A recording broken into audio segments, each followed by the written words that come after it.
All right, so for today's equine learning segment, we are going to talk about how to keep horses safe when it's this hot outside. As Gayle showed you earlier when we started this video, it was 102 degrees. It's now 6 p.m. and it's gone down to 100. So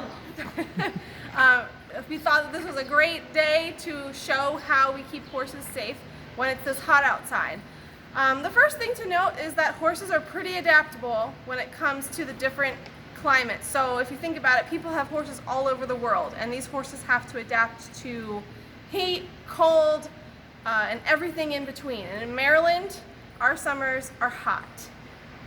So luckily, they're pretty hardy, and their bodies, for the most part, do what we need them to do to keep the horses safe. So the main way they keep themselves cool through a hot day like this is thermoregulation. And thermoregulation is the ability of an organism to keep its body temperature within certain boundaries. So it keeps them from getting too cold and it keeps them from getting too hot. And a horse's thermoregulation system uses evaporation, convection, radiation, and respiratory losses to remove heat from the body. So we're going to do a little science today. You're going to be getting a handout. It has this picture on it. It's not quite this big. I blew this up. But it's a visual of how horses cool their bodies. But you can follow along as I just talk briefly about the four different ways, the main ways that they cool their body. So the main one is evaporation, which is the removal of heat through their sweat. So if you see a horse covered in sweat, and that's a good thing, we want them to sweat because the evaporation of that sweat cools their body. For respiratory losses, that sounds a little weird, but horses don't typically pant like a dog, like you would see a dog panting in the heat. Their respiratory tract is able to dissipate heat through air exchange. So because of this, we want them to be moving around, breathing normally. We don't want them to be sedentary for too long when it's this hot. And that also brings me to convection and radiation. So that is the direct transfer of heat from skin to the environment. And their cardiovascular system plays an important role in transferring this heat from the sites of production that you can see on this diagram, like their muscles, to the sites where dissipation can occur, such as their skin. And it's, like I said, it's important for horses to be moving freely when it's this hot outside. A lot would say that we should keep the horses inside all day long out of the heat, and that is just not true. They need to be in their natural environment, and their bodies are going to take care of themselves. So there are some ways at CTR, though, that we help to keep our horses cool. As you know, our horses are turned out 24/7, except for when they're working. So we're going to take a little walk around the farm and show you some of the things that we have put in place to make sure our horses stay cool. Okay, so the most important thing is for horses to have access to clean, fresh, cool water 24/7. And each of our horses' fields are equipped with automatic waterers. So this basically means that as soon as they drink from here, there is a system in this waterer that will replenish the water that they drink.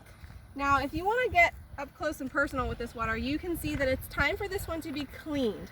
In the summer, algae grows really fast in the waterers, and they pretty much have to be cleaned every other day. We want to make sure that the water is clean, because if it's not clean, the horses might not drink as much as they should. A horse should drink 10 to 12 gallons of water per day, and that's on a normal day. On a hot day like this, they should probably drink even more than this. So I'm going to show you how we clean it out, because it's kind of cool how it works. There's a plug here. They're kind of stiff. We want them to stay in so that the water doesn't come out unnecessarily. And we let all the dirty water drain out.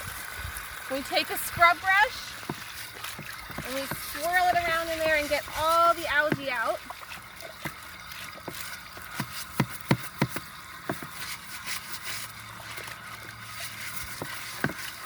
And then once the algae is all out, I kind of wait for it all to leave the drain.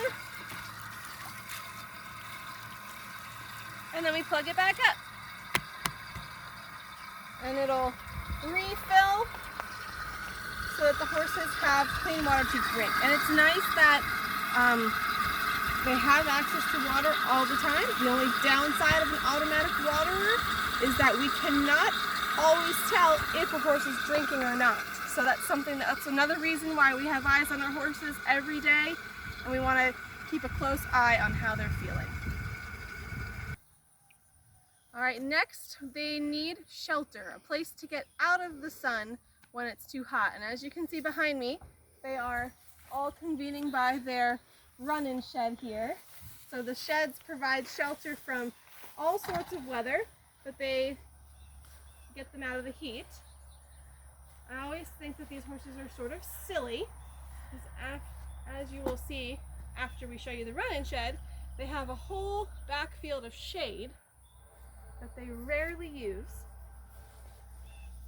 It's really nice and cool back there under those trees. That is a way for them to get out of the heat as well. So the fact that we don't see them back there that often tells us that they are comfortable out here and they will do what they need most.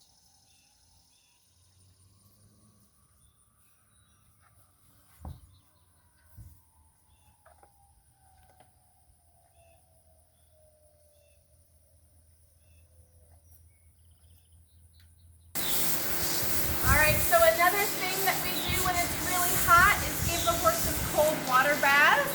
As you can see next to me, Sally has no complaints about Gayle hosing her down with some cool water.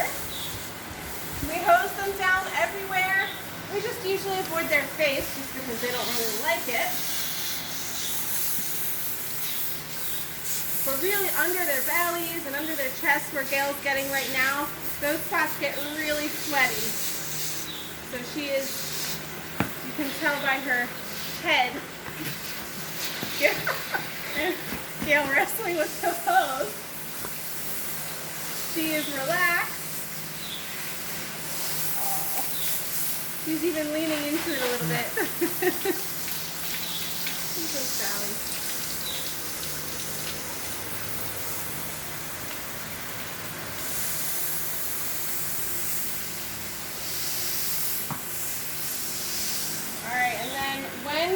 After we turn the water off,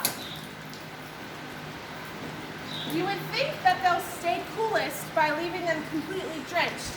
But actually the water, if you leave them soaking wet, the water heats up and makes them hotter before it gets a chance to evaporate. But if we use this tool called a sweat scraper to squeegee off the excess water, then they stay cool and the water evaporates quicker and kind of, acts the same way as when they're sweaty and evaporates and cools them off. We just don't want them to be dripping. And also when they're dripping wet all the time, they can also be more susceptible to skin issues like brain rot. So Gayle's just squeegeeing her off everywhere so that until she's not dripping anymore. And then she'll be ready to go out for the night.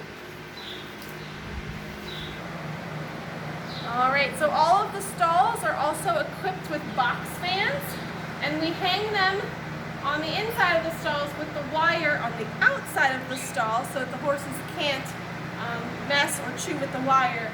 But for short periods of time, when we bring the horses in to feed them or when we're grooming them, they do enjoy standing in front of their fans taking a doze, and especially since Sally just got a cold bath, it'll feel good on her until she goes outside. Alright, and lastly, to keep the horses comfortable, we typically don't ride them or ever have riding lessons on days like this. We don't want them to be exerting themselves too much, and we also want to take care of our staff and volunteers and clients. So when it's this hot outside, we cancel lessons. So this is an interesting fact that I found, and I did not know, is a trotting horse, a horse that is trotting around the arena for several minutes consistently, loses or for an hour, loses 3.3 gallons of sweat per hour under moderate conditions. So I would consider this more than moderate. This is pretty extreme conditions. So that's just what we like to keep in mind when they're carrying riders or working harder. We don't want them to have to exert themselves any more than necessary. Another thing to point out is that when they're sweating constantly, we want to always check them for dehydration. They lose important salts, including sodium, potassium, chloride, magnesium, and calcium when they are in extreme heat or working hard in the heat.